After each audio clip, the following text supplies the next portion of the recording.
Hi, it's Tiana. And I'm Adrienne. And this is Tiana and A's Taste.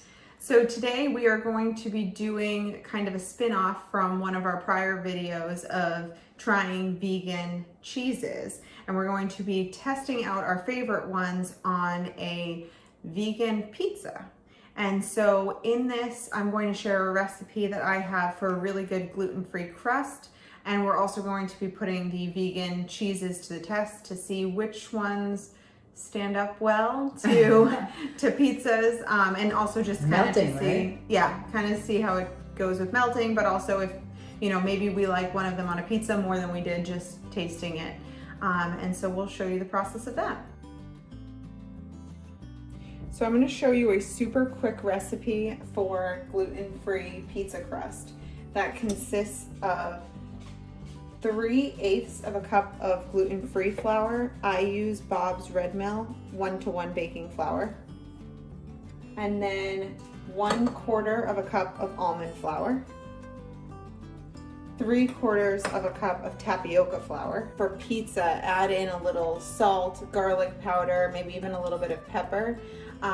But you can actually use this for plain tortillas and then you wouldn't add anything to it. But because I'm making pizza, I will add a little bit of garlic powder. I just kind of eyeball this stuff. It doesn't really make a big difference for the consistency of the dough, so it's fine. But just to add a little bit of seasoning. And now for a sweetener. The original recipe had called for honey, but I don't typically use that in my house, so I'm using a agave sweetener. And it calls for a tablespoon, but I just kind of eyeball that. And why don't you use honey in your house? I don't use honey in my house because my mom is here, and when my mom is here, she can't have honey. But also, I find that honey has a very distinct flavor. Rather than just adding sweetness, I pick up on the honey flavor, so I prefer to just try to keep with a general sweetener like agave. So the last ingredient is just some warm water, and that's 1/2 cup. Just add that in, and then you can just mix it together until a dough forms. So your dough will look like this. It's honestly kind of the consistency of a Play-doh.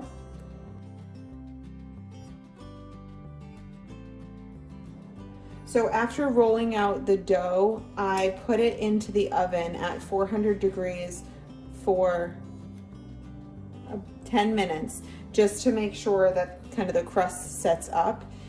And now I'm just putting on a tomato sauce. You can get whatever tomato sauce you like. This is just kind of a store generic one that doesn't have sugar in it, because I do try to stay away from refined sugars. And so basically you can use whatever sauce you like. So I'm just placing that on the pizza crust. And then Mom cut all the cheese up for me. So these two, we will make one of them the 365 brand Gouda, and then the other one is going to be the 365 with the cheddar flavor. And so just finishing up with the sauce here. And then basically just sprinkling out my little cheese chunks all on top. So here are the 4 pizzas, the Gouda, the cheddar, the provolone, and then all 3 of them. So I'm going to put these back in the oven at 400 degrees for another kind of 10 to 12 minutes until the cheese is nice and melted. Here are the pizzas fresh from the oven. I'm not sure how well you can tell, but the 365 cheese did not really melt so well. But you can see that the Violife cheese melted a lot more. I mean, we'll see how it tastes, but definitely visually you can see a difference. In general though, I do find that vegan cheese doesn't really melt nearly as well as traditional cheese does. But we will take it to the tasting clips and go from there. So now for the tasting, we're gonna start with the Gouda from the 365 brand. Yeah. Okay. It's not, excuse me, it's not a traditional cheese on pizza, but I like it. Yeah. And it's softer. It doesn't look melted, but it tastes that way. Yeah, it definitely has melted. It just stays in its form a bit more. So now we'll try the cheddar of the same brand. It's good. It's not as strong. It isn't. I actually like the Gouda better. A little smoke flavor. It's definitely more mild. And then we have the provolone from the Vivo Life, which did melt a little bit I'm just better. gonna say that. You can actually see some melting on it.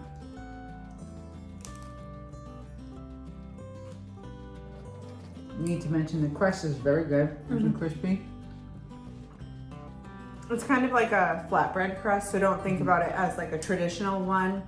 But to be able to make a gluten-free crust at home is really good, because I do find that A, a lot of the ones that you buy are really expensive, and then B, they're not necessarily that great. But again, I really like this dough because you can use it for tortillas, you can use it for pizza dough. I'm sure you can use it for more. I just haven't done more than just those things. Versatile. That's handy.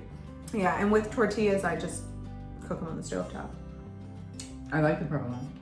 Yeah, I like this one. Right. And for all 3 cheeses. Yeah, last one is all 3. Much more flavorful. I like it. Yeah.